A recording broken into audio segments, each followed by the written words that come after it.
to Jurassic Park.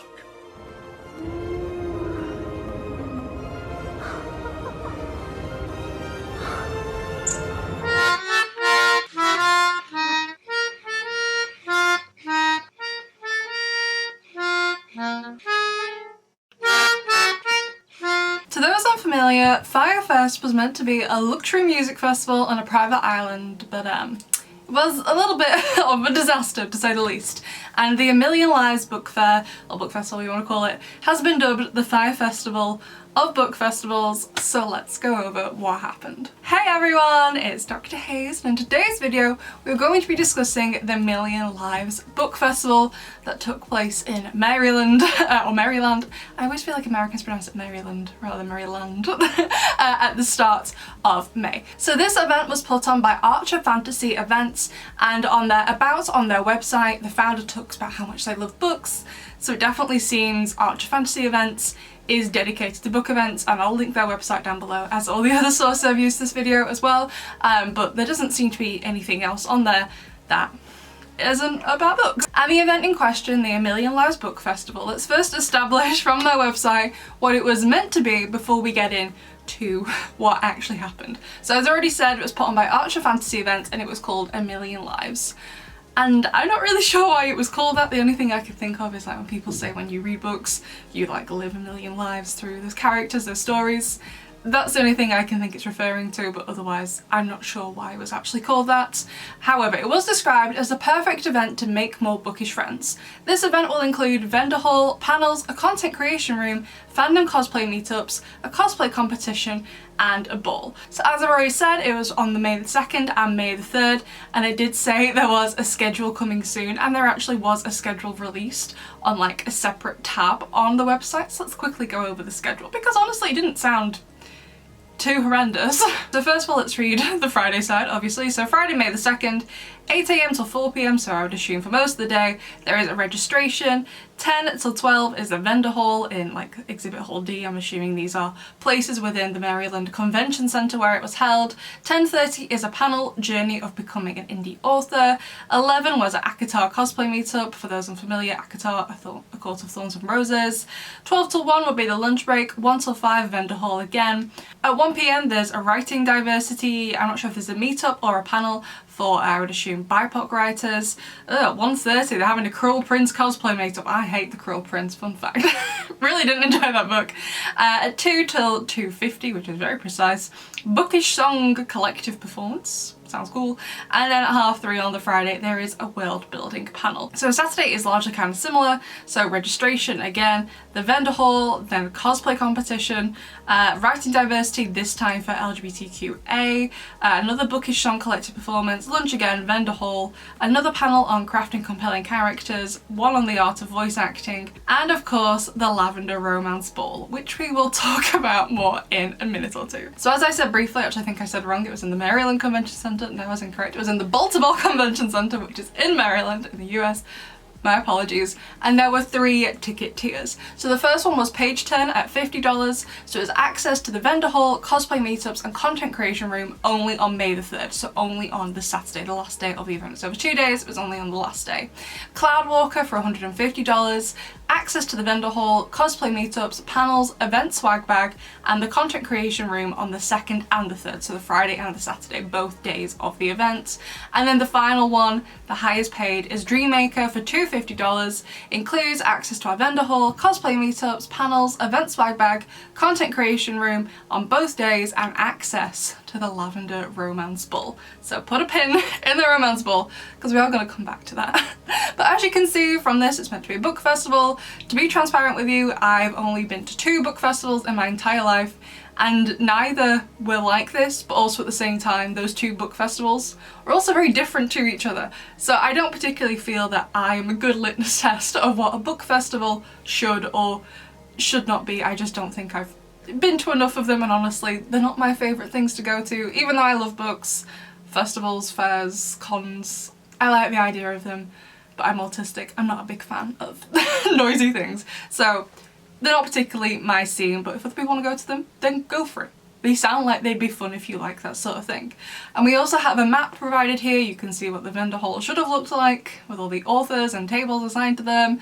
Spoilers! It didn't end up looking like that either because it didn't meet the fire code apparently. So all in all, so far, just from that information though, it all seemed fine. There's a map, there's a schedule, times, dates. All the necessary information seems to be there if you were vending at the event or if you were just attending the event, you just bought a ticket and you just wanted to go. It seemed like it was all going to be fine. However, in practice, actually, the event itself, when it was on, didn't go so well. So first of all, let's talk about the lavender ball because a lot of people were rightfully annoyed about it, and also I just feel like in general everyone was rightfully annoyed about everything, but we'll get to it as we get to it. So for access to the ball, if you notice when I was reading out the ticket prices, you needed to buy the highest tier ticket. And the previous tier and the highest tier, they were the exact same, except the last one was access to the ball. That was the only difference. So you're paying $100 difference just for access to the ball. They're the exact same tickets, just with $100 difference for the ball, right? So you're expecting it to be good if you're paying $100 extra just for a ball. You'd hope it's gonna be good, right? But as you can see from the TikToks I've been playing on screen, the people who went just showed it's basically like an empty conference room basically, with tables with some rose petals on them and a speaker playing some music. There was no decoration. It was just a hall, apparently a basement, so $100 for basically nothing. But in addition to the ball, which was basically non-existent, let's be fair, the authors who are also vending at this event also had problems, again, quite rightfully. And I just want to state here, this is absolutely in no way the fault of any of these authors. I definitely think they were bamboozled along with everybody else. So for events like this, anyone wanting to vend there would need to pay for a table, and that's pretty normal. That's how this sort of thing works. For example, my mum attends and vends at craft fairs, so she does similar stuff, and because you are paying for the privilege of being at whatever event to sell your goods, whatever your inventory is, whatever it is you sell, you're gonna want some guarantee that this event is gonna be worth it. And also you want to kind of gauge how much product you want to bring, especially when it's something like books, which are going to be super heavy to bring, and especially if you're from out of state, which is unfortunately what happened to author Percy J, who I will link down below. It's unfortunately what Percy J experienced. I am not from Baltimore, Maryland. I'm from Texas. Which, yes, besties, I flew out for this. And what makes this event even worse for people like Percy is that not only did they pay a table fee to vend at the event, but they also paid to be a sponsor of the event. I even paid extra to sponsor this event. And let's get into that, shall we? Because you know I brought the receipts, girl. Peep the date. After Christmas of 2024, I reached out to Archer Fantasy Events to sponsor A Million Lives. I ended up picking the highest tier of sponsorship because I was like, $250, why not? It's a good deal. So I was supposed to get my logo on the website, an author takeover day in the Facebook group, an author focus day with several posts about me and my books on social media, a medium window or floor decal, where those were supposed to go, I don't know, and my logo on the tote bag. But after that email exchange, it's pretty much crickets. I did not, in fact, get my author takeover day in the Facebook group. There was not a single post about me or my books on Archer Management socials. And we also never got confirmation for how many items we needed to bring for the VIP swag bags. And as Percy says, they never got what they paid for as part of being a sponsor, of paying extra. They meant to get extra perks. They didn't get any of that, which also brings us on to the swag bags. So the top 2 tier tickets were meant to get swag bags included in the price, but apparently the swag bags were just gone. They were at the venue, and apparently the venue threw them out. The VIP ticket holders didn't have swag bags. The swag bags were thrown away by the convention center. So just in general already, it's all shaping up to be a disaster. It's a disaster. And speaking of the tickets, you may have noticed that the lowest tier was only allowed to be in on the Saturday, not the Friday. The event was on the 2nd and the 3rd, Friday and Saturday. The lowest tier tickets were only in on the Saturday. Everyone else, the other 2 tiers were like the VIP tickets. They could go in on both days. However, as you can see on clips from the Friday, there's not really that many people there. So the vendor hall opened at 10 a.m. and the attendees started rolling in. But keep in mind, this is Friday, so this is a VIP only event. So only the people who paid for either the Cloud Walker or the Dream Walkers could come to this event. Y'all, there were maybe 30 people.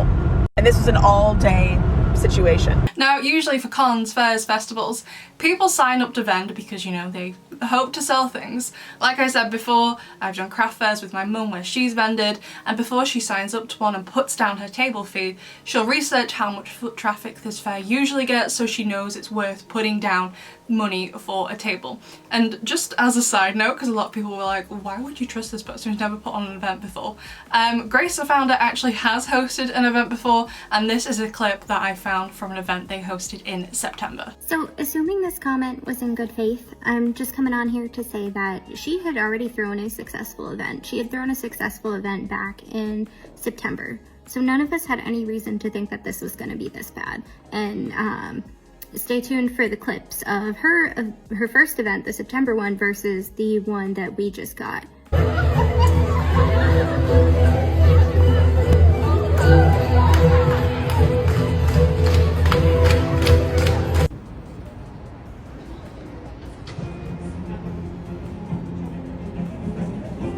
So this absolutely wasn't Grace's first rodeo. They'd done it before, and if, to me, not that I live in the US, but if I had seen this, I'd be like, oh my god, that was such a good event. I hope they do another one so I can sign up to go to it or vend there because it looks like it was a success. You know? So like, that would be like, for me, if I was doing research on this, I'd be like, yeah, that's great. When can I go to the next one? Where is it? What are the details? Now, I don't think anyone who vends at any kind of events, book festivals or otherwise, like a craft fair like my mum does, ever expects to go and sell out of their inventory. Would it be nice? I'm sure it would be, but I feel most vendors go to events like this while also knowing in the back of their mind that while they may hope to have a good day, they know they're more than likely gonna bring home some of their inventory with them. And most of them, I would say from talking to other people at craft fairs, what they hope to make at the very least is enough to first of all cover the cost of their table fee, which obviously differs depending on the event. It can be a really high price, really low price, depending on the popularity of the event, and also their cost of getting to the event as well as shipping any materials there if that's the case. So by the end of Friday, we're like, okay, we are all feeling gut punched because only 40 people showed up. We're trying to figure out how we can either cover our table fees or, God forbid, figure out a way to ship all of our extra books home. Because normally you ship books to the event, you don't pack stuff in your suitcase. Like, not only are we taking a loss on sales not sold, we're gonna have to take a loss on shipping books back. But we all calm down and be like, yo, look, this was just VIP day. We were told there's gonna be 500 tickets sold. Maybe the rest of them are the $50 general admission tickets. So we're just gonna see this huge crowd on Saturday. Saturday, May 3rd, general admission day, where 500 people, or 600 depending on when you heard it, were supposed to attend. We went from 40 to 80. So the Friday didn't go well, there weren't that many people in attendance, and the Saturday didn't go well either, with apparently an estimated roughly 80 attendees, which is better than the 40 they have roughly had on the Friday, but it is still nowhere near the 500 to 1,000 attendees. And there also were reportedly problems with the panels in that both the panelists and the people attending the panels had to sit on the floor for them. But then we get to the narrator panel, where you had these lovely, talented professional narrators giving their expertise and knowledge to an audience. But when they got to their panel, there were no chairs. And remember, I said that I'm only going to report on what I saw with my own eyeballs, because I'm at my table hustling my books, and my buddy Jen walks over and says, "You will never guess what's happening upstairs." Your talent was on the floor. Your paying attendees were on the floor. Now, I was a little bit reluctant to include that in the video because Percy didn't actually see that themselves. It was from someone else and I couldn't find any footage of them taking it, so I don't actually have any concrete proof, but if that is true, then that is just absolutely awful. However, there was a response which I believe is from Grace, the founder. Hi everybody. I am wanting to issue a formal apology. I do understand that the ball tonight was not set up to standards. There were a lot of issues with getting set up and it was not set up well. I want to apologize. If you would like a refund, please contact me and I will issue a refund immediately. Thank you. So offering refunds, don't get me wrong, is always great. However, as you may have noticed, only the ball is mentioned. So from this response alone, it sounds like only the top tier ticket holders, the ones who went to the ball, are the only ones who are eligible to go to the ball, would be the only ones issue a refund. And while that's great, don't get me wrong, those refunds are great.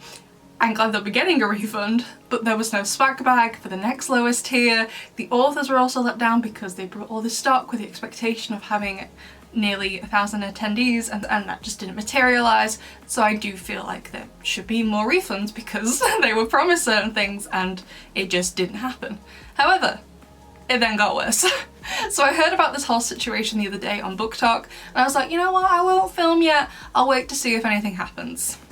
And it did, so I'm glad I waited to film. So this creator, Selena, released a video, and they own Midnight Owl Books, which is the official bookstore for the Million Lives Book Festival. Hi, so I didn't know if I was going to make a video or make a statement, but a lot of people are asking me to, so here I am. My name is Selena, and I also own the Midnight Owl Books. We were the official bookstore for the event called A Million Lives that was in Baltimore this past weekend. I was also attending as an author, so I had 2 tables. I was asked to be the bookstore about 4 or 5 weeks ago by Grace, the event runner herself, because she said that the previous bookstore bailed on her, which I know now is not the truth. And I'm going to be completely upfront with everything that she offered me. She offered me $2,000. She offered me lodging. She offered to provide me with all of the profits from the books. So she was providing the books, and I got to sell them and keep the money. I at first told her that I did not think that was fair for her, and after trying to make it so that we split the profits twice, 3 times, 4 times, she kept saying no, that this is what she wanted. So eventually I relented and I said, fine, I'll keep all the profits, whatever. She told me that she was going to be buying about like $5,000 to $8,000 worth of books, which means that I would be getting about $5,000 to $8,000 in profit. Which, by the way, is just absolutely insane. The Selena person isn't at fault, in my opinion, at all. But why on earth would anyone offer to buy that sheer volume of books and let someone else keep the entire profit? Like, I just don't get the logic of it. But anyway, Selena was meant to receive, in addition to the books, regardless of the books, to receive $2,000 just to be at the event. But so far they have only received $900. I had no money, so the $2,000 that was promised to me, I only got like 5 days before the event, and that was because I said that I needed to figure out staffing for the booth if she wasn't going to pay me that money, because that money was going directly towards paying for my dog's boarding, because I have 2 German Shepherds and I obviously couldn't bring them with me, and my fiance was going to be working the TMO booth. So after being ignored for 3 days, her saying that she went on a little mental health break, I got $900 at least to cover the dog's boarding. So she still owes me $1,100. And then, as you may have guessed, excuses just snowballed from there. Her excuses range from my identity was stolen, the bank took money out of my savings and sent it to a random person, which does not happen. The convention center scammed me. The convention center stole boxes from me. They stole VIP bags from me. They stole all this stuff from me, which were all proved false when several authors reached out to the convention center and spoke to them directly and learned that Grace had said that we were all going to provide our own tables and chairs and everything, which Grace said that was not the case. And they never once saw the boxes or anything that she said that they supposedly lost. And also, as you may have guessed by now, Selena wasn't given $5,000 to $8,000 worth of books either. On day 1, the books that Grace was providing, she didn't even provide all the books. So there were some authors who had no books for me to sell, which means they had no books to sign, which means they were just sitting there and doing nothing for 2 days. And I'm sorry, my thoughts are like all frazzled. It's only been 1 day. This is Monday. And I got home midnight Saturday night because I just left and drove home. Anyway, so these authors didn't even have books, and she blamed me. So naturally I had to do 2 days worth of damage control. But I kind of expected that, because before the event I was told that she was telling people I was scamming her, I was stealing money from her, and I was holding her to a super strong contract for 2 years. Keep in mind, we didn't have a single contract. Everything was done via email and text, so we didn't have a contract. And if she was unhappy with anything, that was on her, because I offered to split profits multiple times. So again, 2 days of damage control. making sure people knew that this was not on me, but I still did everything I could to take care of these authors. So at the end of all of that, Grace now owes Selena $1,800, and obviously if Grace doesn't pay it, Selena is going to go down a legal route, which Selena absolutely should. As of right now, she owes me $1,800. I sent her an updated PayPal invoice, and I also jumped on the bandwidth of she has until May 9th to pay or legal counsel will be sought. So as of right now, I don't believe Grace has publicly responded to Selena. However, Grace has responded to the authors who attended in this email that Percy showed. So dear authors and vendors, I wholeheartedly apologise for the failures of this weekend. This event was unacceptable and I will do everything in my power to make it up to all of you. I do want to go over a few things before I go over how the refunds will work. I did not make any money off this event. I put thousands of dollars into this event. All author fees and ticket sales went directly to bills for the event. The author fee of $100 included the $40 charge of your table and $15 charge per chair, and everything on top of that went straight into convention centre costs. There were 603 tickets sold for this event with an attendance of 140. I do apologise for this because the ticket sales were there, but the attendance was clearly not. Refund details: featured authors will receive the attendance fee that was promised, compensation for travel, and to cover the hotel issues. Attending authors and vendors who have requested a refund will receive the table fee $100 and the assistant fee $50 back. All refunds will be processed by the 31st of May. If you have any questions, please let me know. So going off that email, I don't know why that many people didn't rock up having bought a ticket, assuming those figures are correct. Life happens, things happen, emergencies crop up. You just suddenly might not be able to attend an event that you had every intention of going to when you initially bought the ticket. But overall, the email seems positive. They're getting refunds, yay! However, there isn't any mention of the vendors getting a refund if they sponsored the event, like Percy did. And to end, Archer Management did post on their Instagram that they will be processing refunds for every attendee, author and vendor, which is great, and they will also be cancelling future events. Now, originally when I scripted this video, it was before like the second part of this information came out, where Grace made the statement about cancelling future events, because on their website there is another event listed. This is called the Elegant Nocturnal Social, so it was come and join us for a night of sophistication and fun in the beautiful city of Baltimore. Get ready to dance, enjoy a feast fit for any vampire or witch, and enjoy the company of fellow book lovers. So it's going to be on the 18th of October this year from 6 till 10 at 1840s Plaza in Baltimore. I don't know. And catering was going to be done by Ashley & Co. Again, I don't know who they are. So when I first started hearing about this event, I saw that on the website. I was like, oh my god, how's this other event gonna go? But it has now been cancelled. I went on the link to book tickets. I didn't do it with the intention of booking tickets because I'm not in the US. I'm not gonna go all the way to US for a bad book fair. If I want to go to a bad book fair, I could just stay in my own country. I'm sure I could find one. But it does say when you go on the booking link that the event has been cancelled. So I guess at the minute it's all resolved, but also it's kind of not. Like, is it great that pretty much everyone seems to be getting refunds? Absolutely it is. But also, what about the people who paid extra to sponsor the event? What about the Selena person? What's happening with them? I really don't know. If anything else major happens, of course I will let you know, because this was just so super interesting. I love things like this. I'd love to know what you will think of this. Do you think Grace did enough? At least they apologised. A lot of people would just ignore it, so I'm glad they apologised. But anyway, I'd love to know what you think of all of this, and I will see you in the next one. Bye!